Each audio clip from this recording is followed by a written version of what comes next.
Welcome to Trinidad and Tobago to our News 4 report, a product of the Government Information Services Limited. I'm Nicola Barito. Let's take a look at the headlines.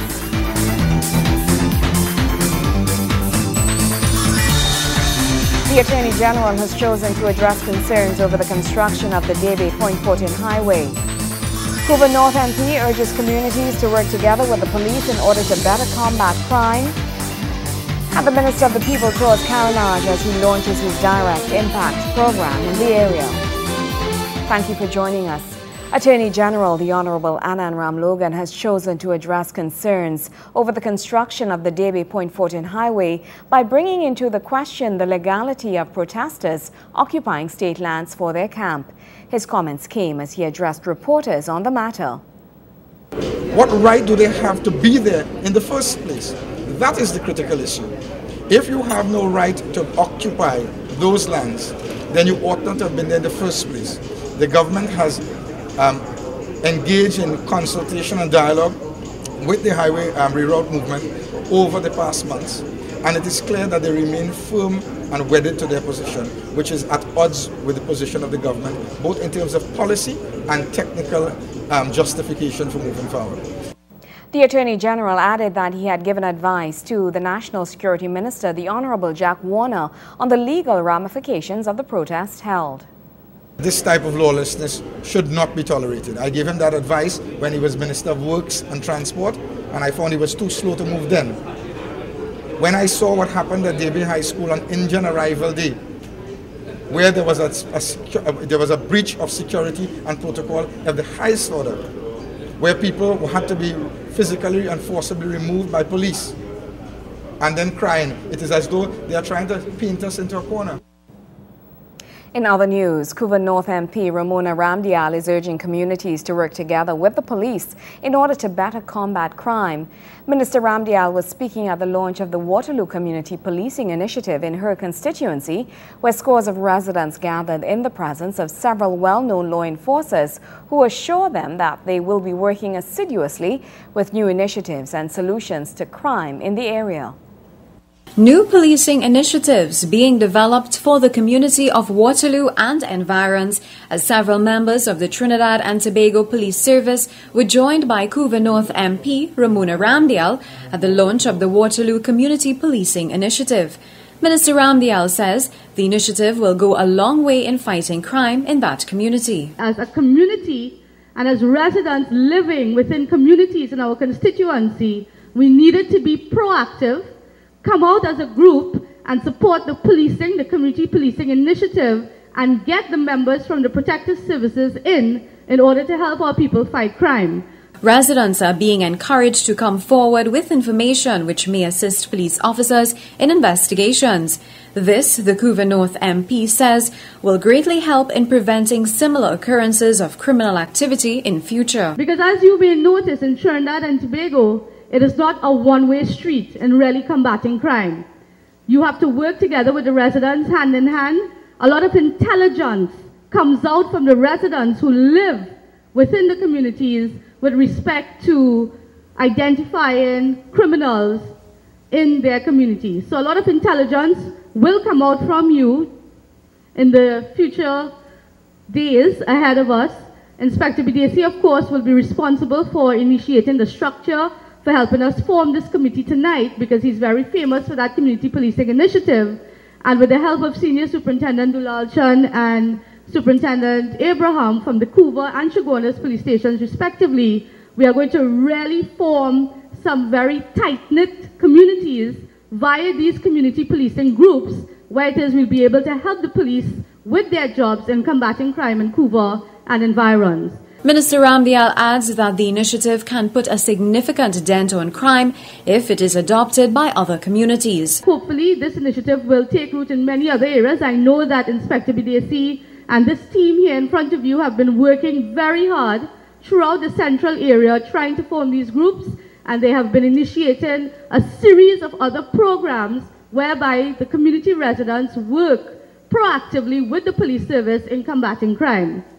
Inspector BDC, of course, will later on explain everything, how it goes, and we will further elect a committee from there. She is also expressing much confidence in newly appointed National Security Minister Jack Warner, whom she says she will be collaborating with in order to address the level of crime in that area. We are going to take this initiative throughout Couva North and environs and probably to other areas. We're not restricting it to just Couva North, and we are going to really work with the new Minister also of Security, the Honorable Jack Warner, to really combat crime. And I know for a fact that Minister Warner will no doubt be willing to assist and work with us very strongly in order to really, deplete this crime scourge that we have affecting us here in Couva. Senior Superintendent Dulal Chan of the Central Police Station says the initiative has proven successful in the past. It is something that other communities have tried,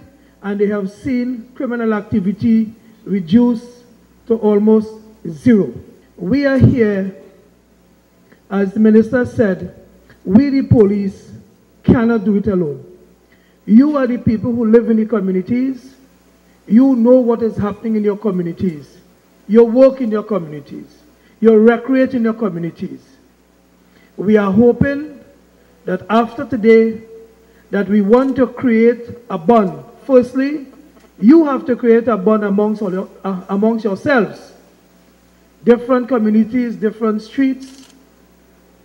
And you have to learn to put aside whatever differences you all would have had, negative differences, your negative experience that you would have encountered with police gone by.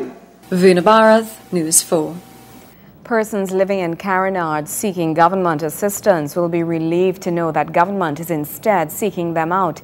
Minister of the People, Dr. the Honorable Glenn Ramadas Singh toured Carenage as he launched his Direct Impact program in the area. Addressing residents, Minister Ramadas Singh said while the entire community may not be covered, things will be put in place to ensure the majority of residents' issues are dealt with. But our expression of service to you is that we are willing to come directly in the area, in the village, and meet the people one-to-one. Here we will see and talk to the elderly who may not be able to frequent Port of Spain as regularly as they wish. We will come in contact with those who are shut in and who need help. We will come in contact with the youths who are unemployed and looking for opportunity. We will come into contact with NGOs and leaders of religious groups and community groups that will show us the problem or the issues firsthand. We will not be able to cover the entire community today, but we will begin a process of dialogue where we will liaise with all the community and interest groups and the leaders, the elders in the community, so that we can have you visit our offices, and so we can visit again until we cover the majority of the area. Minister of the People, Dr. the Honorable Glenn Ramadas Singh, has reiterated his pledge to work with various stakeholders in communities to provide services to those in need. The minister says this will be done through his ministry's People's Bridge of Hope program with the help of these stakeholders. We have been able to partner with all the MP's offices in Trinidad and Tobago with the People's Bridge of Hope, where every 3 months we are able to give 15 health hampers, 5 wheelchairs, and now we are going to give blood pressure monitors and diabetic kits to those who suffer from these diseases to the MP's office so that they can distribute it to the poorest and the neediest in the society. We continue to give at the Christmas time 100 hampers for the MPs to give to the most needy in their constituency. And we also intend to look for those who need ambulatory help, those who are so needy that they are frustrated and are not even thinking about going for help. We will find them today through the elders, through the leaders, and through the councillors and the MP's office. Speaking to the media following his address to Carenage residents, Minister Ramadas Singh touched on the topic of children's rights and child abuse. He insists that while incidents of child abuse still occur, the Ministry of the People, in tandem with the Ministry of Gender, Youth and Child Development, is working to create a safe society for children in this country. The new minister, Minister Marlene Kudre, is an administrator extraordinaire. And I know that we will work well together, just as we had worked with Minister St. Rose Graves, and I think we'll take this, the issue of child protection to the next level. Now, it is more prevalent than we would like. Even Childline, an NGO that is funded by me, where children can call in, not only from their homes, but through the primary school, 800-4321. This was an innovation brought about by the Ministry of the People to extend the capability and capacity of this NGO from a 8-to-4 service to now a 24/7 service, where children can report bullying, that they can report weird activities, and they can report strange encounters that they have had that they are uncomfortable with, to 800-4321. That is an innovation of the Ministry of the People, and we intend to continue to add support and resources to Childline and like facilities that monitor the protection of our children. Gregory McBurney, News 4. News 4 continues after the break. Stay with us.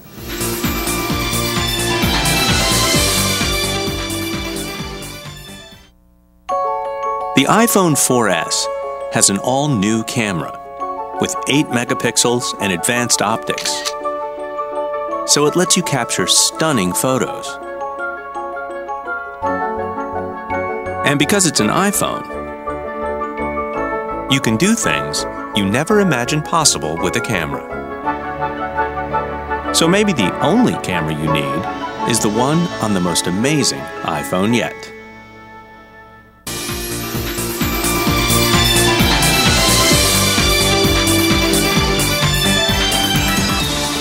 Welcome back. Public prosecutors will now have a code of conduct for guiding their procedures. This as the code was launched by DPP Roger Gaspard during this week's visit from Commonwealth legal heads for a 2-day conference. A code of ethics guiding local prosecutors has been put forward. The move comes even as several legal heads from Commonwealth nations visit these shores this week for a 2-day conference on criminal justice administration and reform. In launching the code, Director of Public Prosecutions Roger Gaspard says it is needed as the judicial system seeks to provide fair justice to citizens of Trinidad and Tobago. The purpose of the Code for Prosecutors is therefore not only to provide a code of conduct for prosecutors and to promote consistent decision-making at all stages of the prosecution process, but also to make the community aware of the way in which the system of public prosecutions operates. Principal criteria are applicable at all times, and the people of Trinidad and Tobago need to be able to see for themselves what exactly these are. Transparency is essential for the modern prosecutor for a fair and effective criminal justice system. Patrick Stevens, head Crown Prosecutor from the International Division, United Kingdom, explained that the code gives the how and why justice is dispensed the way it is. The lack of any documents that sets out how and why these decisions are made has undoubtedly added to the mystique and misunderstanding in criminal justice systems around the world in what are challenging environments. However, with the launch of the code today, that is rectified. Prosecutors will now have a clear point of reference to work from. The police, the judges, even suspects will have a clear understanding of the standards to be applied, and the public, in particular victims and witnesses who should be at the very heart of any criminal justice system, will now have a document that sets out what they can expect in their cases. DPP Gaspard added that the code will provide a transparent process for prosecutions. He notes key to this will be the integration of police prosecutors under the DPP's office. The subsequent launch of this code is but one step towards our achieving transparency in our decision-making processes. Perhaps the time has come for all major stakeholders in the criminal justice system to embark on a conversation about the establishment of a national prosecution service. It is a desirable objective that institutional separation remain in our sights.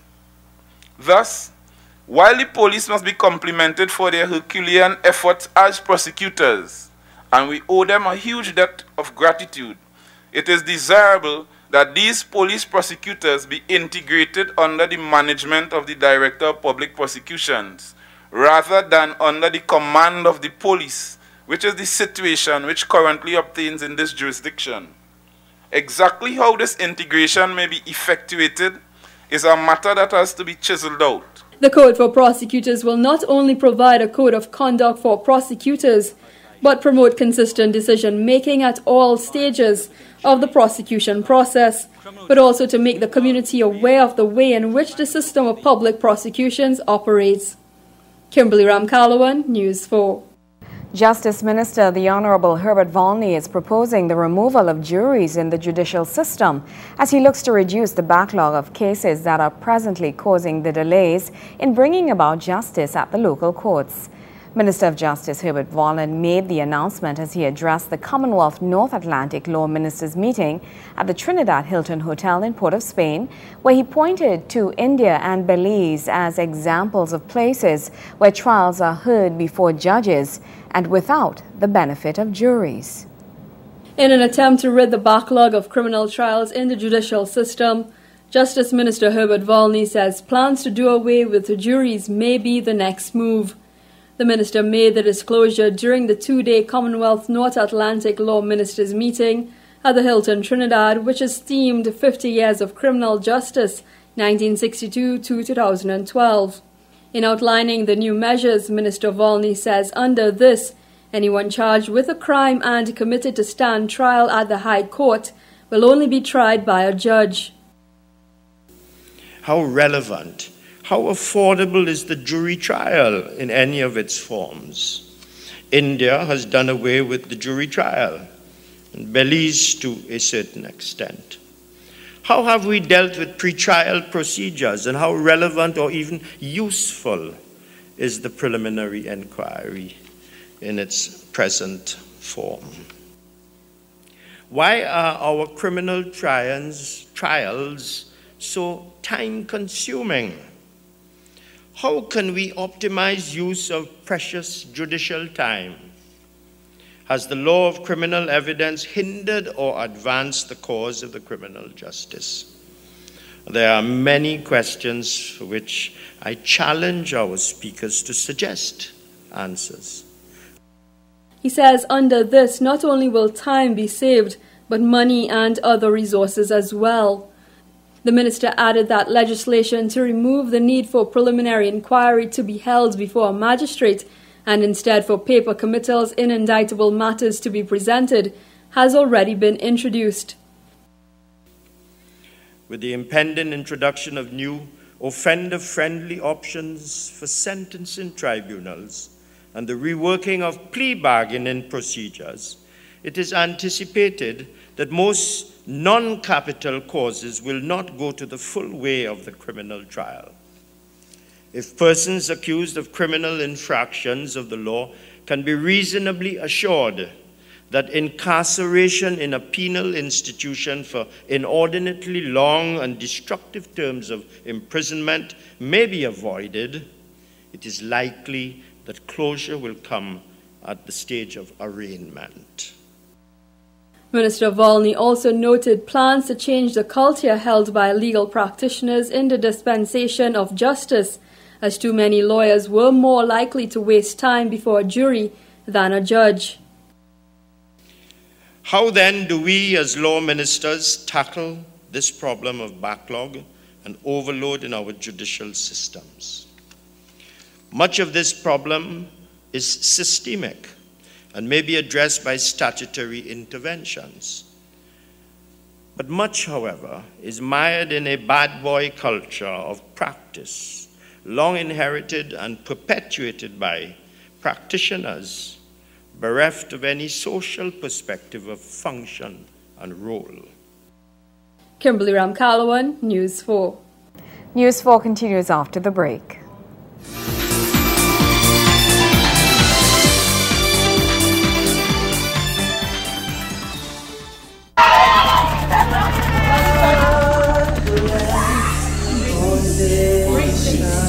I bring a message of peace.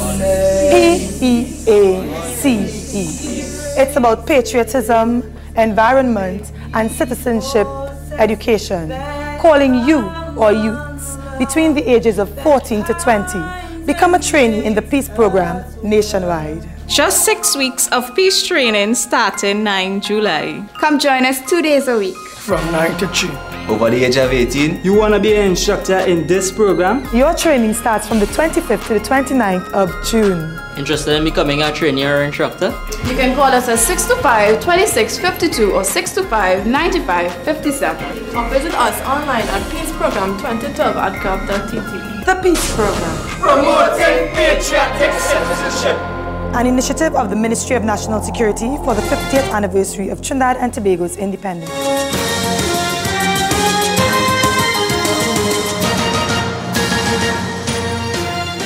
The Secondary Schools Cricket League honored its outstanding teams and achievers at the Cascadia Hotel. Attending the gala ceremony was Dr. the Honorable Tim Gopi Singh, Minister of Education, and he gave the youngsters some valuable insight into his experiences as a national cricketer. Wayne Cunningham has the details. As a former national cricketer, Dr. the Honorable Tim Gopi Singh, Minister of Education, was the ideal person to address the students at the Secondary Schools Cricket League award ceremony. I'm not being immodest when I say that in the 1970s, the name Tim Gopi Singh was synonymous with some of the best fast bowling in cricket in Trinidad. Yeah, it was. I played in Jamaica from 1971 to 73 as a medical student, and I represented Jamaica against Tobago in 1973 in Tobago. And I played in Jamaica against New Zealand and Australia for a combined University of the West Indies team. The minister encouraged the cricketers to maintain a high level of academia. And those were happy days. Those were some of my most beautiful days. And students, I'm giving you this history, not to tell you, to boast or to do anything of that sort. I'm giving you this history because I feel the passion in me that all of you who play cricket and play sports could be better than Dr. Tim Gopi Singh. You can be better. Better means I am good, but I just feel I am good, but best. So good, better, best. But you could be best. And you have before you a lifetime. And you could combine, I have gone off script, you can combine academia with sports. And if I could have played for Jamaica while I was a medical student, and played cricket for Trinidad while I was a medical doctor, 2 years practicing medicine already to 3 years, you can do anything you want, students. The former fast bowler informed the athletes that being fit will also be a benefit to them in the classroom. So you're physically fit, you're training, you're eating well, but I want you to also study well. And when you are physically fit and you play sports, when one of your colleagues who take 5 hours in the night to do their work because of your athleticism and your fitness, you will probably only take 2 hours to do the same work that they do in 5 hours because your brain functions better. Physically fit, mentally alert. Then it was on to the awards. Capturing the male Premier Division title was Presentation College Chaguanas, with Naparima Girls College taking the Girls Open title. El Dorado East Secondary took the Intercol title.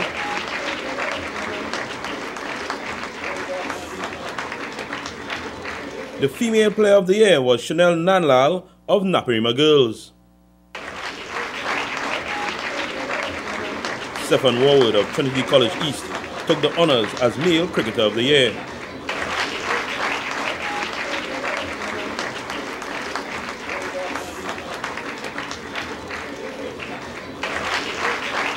And his school was also adjudged School of the Year. Wayne Cunningham, News 4 Sports. Meanwhile, the Minister of Education is expressing his satisfaction with retaining his cabinet portfolio.